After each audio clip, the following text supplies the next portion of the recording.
ಅನ್ನೋದಕ್ಕಿಂತ ನಮ್ಮ ಬದುಕಿನಲ್ಲಿ ನಾವು ಅದನ್ನು ಅಳವಡಿಸ್ಕೋಬೇಕು. ನನ್ನ ಜಾತಿ ಯಾವುದೇ ಇರಲಿ, ನನ್ನ ಧರ್ಮ ಯಾವುದೇ ಇರಲಿ, ಅದನ್ನು ನಾವು ಬೀದಿಯಲ್ಲಿ ತಂದು ಪ್ರದರ್ಶನ ಮಾಡೋದು ಅದರ ಅವಶ್ಯಕತೆ ಇರಲ್ಲ. ಅದು ಏನೇ ಆಚರಣೆ ಇದ್ದರೂ ನನ್ನ ಮನೆಯಲ್ಲಿರಬೇಕು. ಅದು ನನ್ನ ಭಾಷೆ, ನನ್ನ ಜಾತಿ, ನನ್ನ ಧರ್ಮ ನನ್ನ ಮನೆಯ ವಸ್ತುಗಳೊಳಗಿರಬೇಕು. ನಾನು ಮತ್ತೆ ಹೊರಗಡೆ ಬಂದಾಗ ಎಲ್ಲರ ಜೊತೆಯಲ್ಲಿ ಪ್ರೀತಿಯಿಂದ ಇರೋದನ್ನು ನಾವು ಕಲಿಬೇಕು. ಪ್ರೀತಿಯಿಂದ ನಾವು ಬದುಕಬೇಕಾಗುತ್ತೆ. ಎಲ್ಲರ ಮನಸ್ಸಿನಲ್ಲಿ, ಎಲ್ಲ ಜಾತಿ ಜನಾಂಗದವರ ಮನಸ್ಸಿನಲ್ಲಿ ನಾವು ಬದುಕಬೇಕಾದ ಕರ್ತವ್ಯ ನಮ್ಮದು. ಸರ್, ಈಗ ರಾಜ್ಯದಲ್ಲಿ ಬೇರೆ ಬೇರೆ ಕಡೆ ಧರ್ಮ ದಂಗಗಳು, ಕೆಲವಷ್ಟು ಕೋಮು ಗಲಭೆ ಆಗ್ತದೆ. ಈ ಬಗ್ಗೆ ತಾವು ಹೇಳ್ತಾರೆ, ತಾವು ಕೂಡ ಒಬ್ಬ ಮುಸ್ಲಿಂ ಸಮುದಾಯದವರಾಗಿರೋದ್ರಿಂದ, ಆಮೇಲೆ ಅದ್ರ ಜೊತೆಗೆ ಬೇರೆ ಬೇರೆ ಧರ್ಮ ಕೂಡ ನಾವು ಗೌರವಿಸ್ತಾ ಇದ್ದಾರೆ. ಏನು ಹೇಳ್ತಾರೆ ಸರ್? ಇಲ್ಲ, ಅದು ಯಾಕಂದರೆ ನನಗೆ ಅದು ಬಹಳ ಬೇಸರದ ಸಂಗತಿಯಾಗಿಯೇ ನಾನೊಂದು ಸುಮ್ಮನೆ ಇಂಥವೆಲ್ಲ ನೋವುಗಳನ್ನು ಕಂಡಾಗ ನನಗೆ ರಾಮನು ಬೇಕು, ರಹೀಮನು ಬೇಕು, ನನಗೆ ಬಸವ, ಬುದ್ಧ, ಅಂಬೇಡ್ಕರನು ಬೇಕು ಅನ್ನುವಂಥ ಕೆಲವೊಂದು ಸಾಹಿತ್ಯನ ಬರಿತಾ ಇರ್ತೀನಿ. ಬೇಜಾರಾದಾಗ ಕೆಲವೊಂದು ಇಂಥವು ಬರ್ತವೆ. ಯಾಕಂದರೆ ಇವತ್ತು ಸಮಾಜದಲ್ಲಿ ಯಾವ ರೀತಿ ಇರಬೇಕು ಅಂದರೆ ಮತ್ತೆ ನಾವು ಎಲ್ಲಿ ಹೋದರೂ ಅಲ್ಲಿಗೆ ಬರಬೇಕು. ಒಟ್ಟು ನಾವೆಲ್ಲರೂ ಕೂಡಿ ಬದುಕಿದ್ರೇ ನಮಗೆ ಸ್ವರ್ಗ ಸುಖ ಅನ್ನೋದು. ಇದು ಹಿಂದೂ ಆಗಲಿ, ಮುಸ್ಲಿಂ ಆಗಲಿ, ಕ್ರೈಸ್ತರಾಗಲಿ, ಬೇರೆ ಆಗಲಿ, ಯಾರೇ ಆದರೂ ಕೂಡ ನಾವಿಲ್ಲಿ ಕೂಡಿ ಬದುಕುವಂಥ ಕಲ್ಪನೆ ಮತ್ತು ಆ ಕನಸನ್ನು ಕಂಡಾಗ ಮಾತ್ರ ನಾವೆಲ್ಲರೂ ಸೇರಿ ನನಸು ಮಾಡಬಹುದು. ಸರ್, ಕಳೆದ ಬಾರಿ ಕೂಡ ಸ್ವತಃ ಅಯ್ಯಪ್ಪ ಶಾಹ ಮಾಲೆಧಾರಿಗಳಿಗೆ ಪ್ರಸಾದ ವ್ಯವಸ್ಥೆ ಮಾಡಿದ್ವಿ. ಈ ರೀತಿ ಸಾಮರಸ್ಯಗಳು ಬೆಳಿಬೇಕಂತ ಸರ್. ಇದು ಬೆಳೆದ್ರೇ ನಮ್ಮ ಭಾರತಕ್ಕೆ, ನಮ್ಮ ಒಂದು ನಾಡಿಗೆ ಒಂದು ಒಳಿತು ಅನ್ನೋ ವಿಚಾರ ನನಗೆ. ಈ ಸಾಂಗ್ ಮಾಡ್ಬೇಕಂದ್ರೆ ಏನು ನಿಮ್ಗೆ ಹೆಂಗೆ ಸರ್? ಯಾವ ಕಾರಣಕ್ಕಾಗಿ ಈಗ ಸಾಂಗ್ ಮಾಡಬೇಕು, ಈ ರಚನೆ ಸಾಹಿತ್ಯ ಬರೀಬೇಕಂತ ಅನ್ಕೊಂಡ್ರಿ? ಇದೆ. ಯಾಕೆ ಕಾರಣ ಏನಂದರೆ, ಅದೇ ಈಗ ಬೇರೆ ಬೇರೆ ಕಡೆ ಹಲವಾರು ಕಡೆ ನಾನು ನೋಡ್ತಾ ಇರ್ತೀನಿ, ಜಾತಿ ಜಗಳಗಳು ಜಾಸ್ತಿ. ಸುಮ್ಮನೆ ಯಾವುದೇ ಒಬ್ಬ ವ್ಯಕ್ತಿ ತಪ್ಪು ಮಾಡಿದಾಗ ಆತನ ಟೀಕೆ ಮಾಡಬೇಕೆ ಹೊರತು, ಇವತ್ತು ಹಿಂದೂ ಧರ್ಮದ ಯುವಕ ಆಗಲಿ, ಮುಸ್ಲಿಂ ಧರ್ಮದ ಯುವಕ ಆಗಲಿ, ಕ್ರೈಸ್ತ ಧರ್ಮದ ಯಾವುದೇ ಧರ್ಮದ ಯುವಕರು ಮಾಡಲಿ, ಹಿರಿಯರು ಮಾಡಲಿ, ಕಿರಿಯರು ಮಾಡಲಿ, ಅವ್ರನ್ನ ಟೀಕೆ ಮಾಡೋಕ್ಕೆ ಹೊರತು ಅದನ್ನು ಅವರ ಧರ್ಮವನ್ನು ಟೀಕೆ ಮಾಡೋದು ಸೂಕ್ತ ಅಲ್ಲ. ಹಾಗಾಗಿ ನಾನು ಆ ಒಂದು ವಿಚಾರ ಇಟ್ಕೊಂಡು ನಾನು ಇದು ಮಾಡಿದ್ದೆ. ಒಟ್ಟಾರೆ ಹೇಗೆ ಇರ್ಬೇಕಂತ ಹೇಳ್ತಾರೆ ಸರ್ ನಮ್ಮ ದೇಶ, ನಮ್ಮ ನಾಡು? ಈ ಹಳ್ಳಿಗಳಲ್ಲಿ ಸಂಪ್ರದಾಯ ಇನ್ನೂ ಉಳಿದಿದೆ. ಯಾವುದೇ ಸಮಾಜದವರು ಇರಲಿ, ಅವರಿಗೆ ಅಕ್ಕ, ಅಣ್ಣ, ತಮ್ಮ, ಚಿಕ್ಕಪ್ಪ, ದೊಡ್ಡಪ್ಪ, ಕಕ್ಕ, ಮಾವ ಅಂತಕ್ಕಂಥದ್ದು ಅಲ್ಲಿ ಜಾತಿ ಅಡ್ಡ ಬರಲ್ಲ. ಯಾವುದೇ ಧರ್ಮದ ವ್ಯಕ್ತಿ ಇರಲಿ, ಬಾ ಕಕ್ಕ, ಬಾ ಚಿಗವ, ಬಾ ದೊಡ್ಡವ, ಬಾ ಅಕ್ಕ, ಬಾ ಅಣ್ಣ ಅನ್ನೋದಿರ್ತದೆ.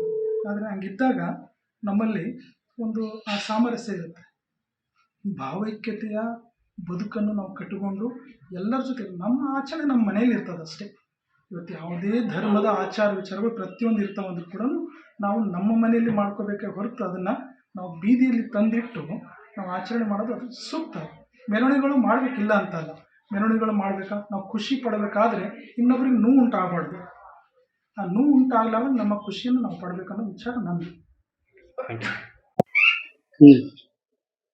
ಅದಕ್ಕೆ ರಾಮನು ಬೇಕು, ರಹೀಮನು ಬೇಕು.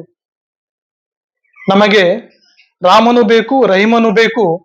ನಮಗೆ ಬಸವ, ಬುದ್ಧ, ಯೇಸುನು ಬೇಕು. ನಾವೆಲ್ಲರೂ ಒಂದಾಗಿ ಬದುಕಬೇಕು.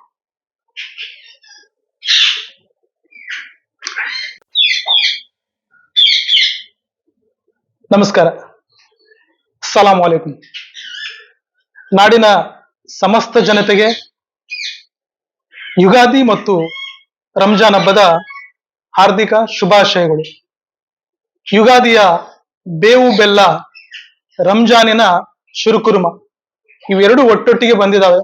ಇದು ಬಹಳ ಸಂತೋಷದ ದಿನಗಳು, ವಿಚಾರಗಳು ಎಲ್ಲವೂ ಒಂದಾಗಿ ಬದುಕಿದರೆ ಈ ಜಗತ್ತಿನಲ್ಲಿ ಯಾವ ಗೊಂದಲನೂ ಸೃಷ್ಟಿ ಆಗೋದಿಲ್ಲ ಅನ್ನೋ ನಮ್ಮೆಲ್ಲರ ಭಾವನೆ. ಇಲ್ಲೆಲ್ಲರೂ ನಾವು ಅಣ್ಣ ತಮ್ಮಂದರಾಗಿ ಈ ಭೂಮಿ ಮೇಲೆ ಬದುಕಬೇಕಾಗಿದೆ. ನಾವೆಲ್ಲ ಅರ್ಥ ಮಾಡ್ಕೋಬೇಕು, ಯಾವುದರಿಂದ ಏನು ಗೆಲ್ಲಕ್ಕಾಗಲ್ಲ. ಶಾಂತಿ, ಸಮಾಧಾನ, ನೆಮ್ಮದಿ ಇರಬೇಕಾದ್ರೆ ಮೊದಲು ನಮ್ಮಲ್ಲಿ ತಾಳ್ಮೆ ಇರಬೇಕು ಅನ್ನೋ ಒಂದು ವಿಚಾರವನ್ನ ನಾವು ಇಟ್ಟುಕೊಂಡು ಬದುಕಿದ್ರೆ ಎಲ್ಲದನ್ನೂ ಗಳಿಸ್ಬೋದು ಅನ್ನೋ ವಿಚಾರ ನಮ್ಮೆಲ್ಲ ಆತ್ಮೀಯ ಬಳಗದ ಮಿತ್ರರಲ್ಲಿ ಕೂಡ ಅದೇ ಭಾವನೆ ಇದೆ. ನಮಸ್ಕಾರ.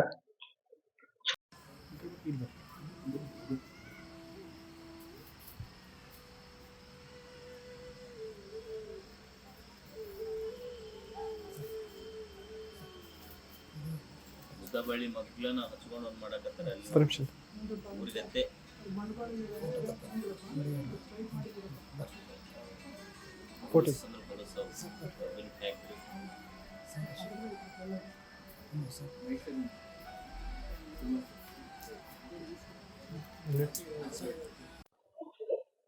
ಸಜ್ಜನ ಬಂಧುಗಳೇ, ಇತ್ತೀಚೆಗಷ್ಟೇ ನಾವು ಯುಗಾದಿ ಹಬ್ಬವನ್ನು ಆಚರಿಸಿದ್ವಿ.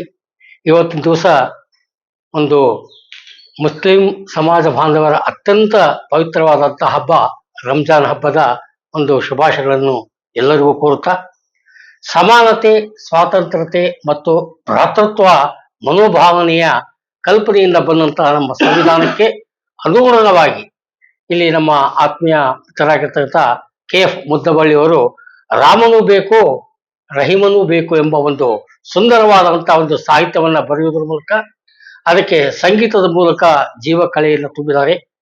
ಆ ಒಂದು ಹಾಡಿನ ಅರ್ಥ, ಮಾನವನಾಗಿ ಹುಟ್ಟಿದ ಮೇಲೆ ಪ್ರತಿಯೊಬ್ಬರು ಜೀವನದುದ್ದಕ್ಕೂ ಅಳವಡಿಸಿಕೊಂಡಲ್ಲಿ ಯಾವುದೇ ಭೇದ ಭಾವ ಸಾಧ್ಯ ಇಲ್ಲ ಅಂತ ನಾನು ಹೇಳಕ್ ಇಷ್ಟಪಡ್ತೀನಿ.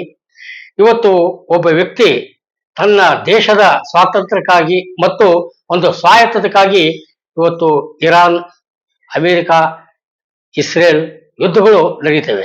ಇದರಿಂದ ಸಾಕಷ್ಟು ಸಾವು ನೋವುಗಳು ಇಲ್ಲಿ ವ್ಯಕ್ತಿಗತ ವೈಯಕ್ತಿಕ ಸ್ವಾರ್ಥಕ್ಕಾಗಿ ಆಗ್ತಿರೋದು ನಿಜಕ್ಕೂ ದೊಡ್ಡ ದುರಂತ. ಯಾವುದೇ ಯುದ್ಧಗಳು ಬೇಡ, ಯುದ್ಧದಿಂದ ಏನನ್ನೂ ಸಾಧಿಸಲು ಸಾಧ್ಯವಿಲ್ಲ ಅಂತ ಹೇಳ್ತಾ ಎಲ್ಲರಿಗೂ ಹಬ್ಬದ ಶುಭಾಶಯಗಳು.